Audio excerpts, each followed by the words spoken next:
guys, welcome back to my channel. Today we have the Ballad of the Never After by Stephanie Garber. This is the second book to Once Upon a Broken Heart. This was just magnificent.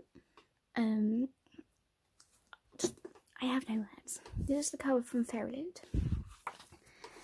We have stenciled edges on both sides.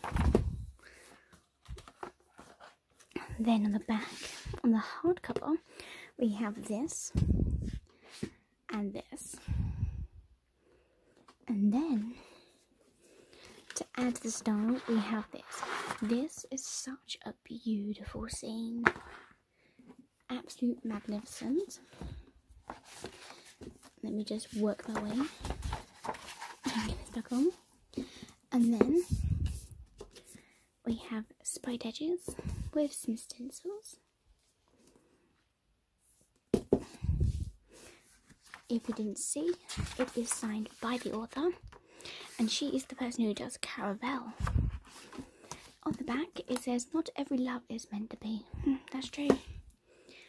So I have, but this is a spin-off from Caravelle about more of the characters. I think I DNF Caravelle the series, and I was like, oh, I doubt I'll be able to read another book by her. But then Once Upon a Broken Heart came. Loved it. I absolutely loved it. This book came out. Loved it even more. So it was kind of like a sort of a spin-off, you know. So, why this is mostly true, my feeling for the whole of Once Upon a Broken Heart was that I was missing things that I would appreciate and understood way more of it. I had to read, like, the first bit. I said the plot did stand on its own 2 feet, while I still have some, well, backup things. I was looking forward to the sequel, hoping to get answers to so many questions that came up. I'm happy to say that this book was way more satisfying.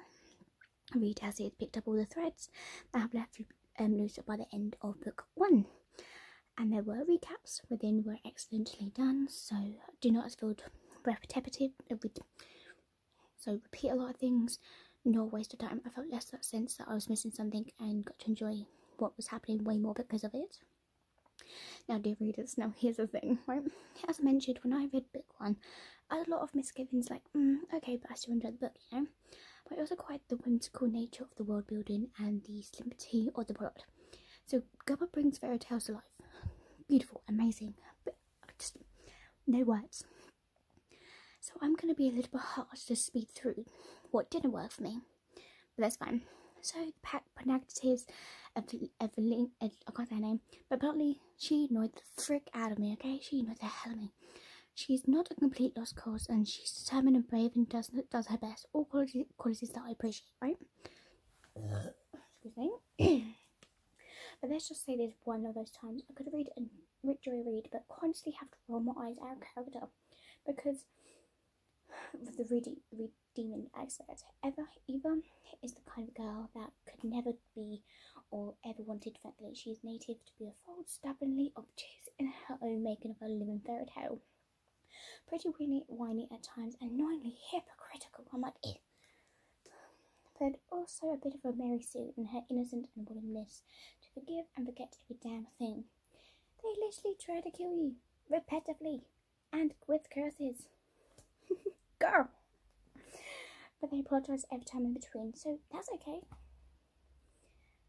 Whereas the one character who does one thing but with good intentions gets villainized into oblivion and you hate them? Why? Sadly, this gets worse with the book too. Eva is more unlikable to me. For example, her back and forth between seeing Jax acts as her own protector, while continuously remind herself that he's actually a villain that cannot be trusted. And even worse cared for was the next time, because Ixom. Now that's just putting me into the really old stage.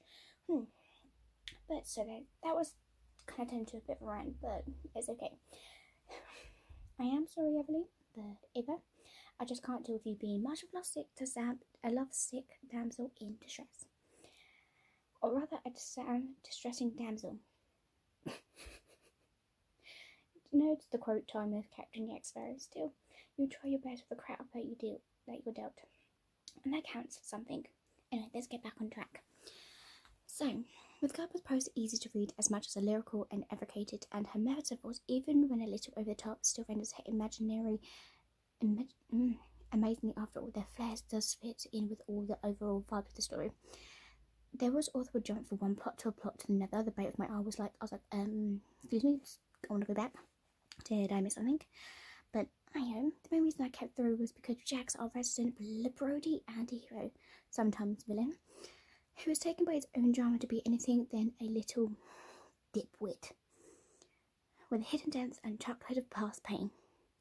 So, Loki type kind of character though, I'll say that. And to deal with that, he damns apples he's always frickin' eating as well. So weird. But to be honest, this sequel was amazing. The collect magical items for all avoiding curses and barely trustworthy allies, while also delivering on a many beloved trope, like the genuine convo while caring for wounds. What a classic. So anyway, this was amazing. And I have no words to explain to this. I'm not sure if there is a third book coming out of this, but if there is, it'd be a surprise to me. But hey ho. But I really enjoyed this book anyway.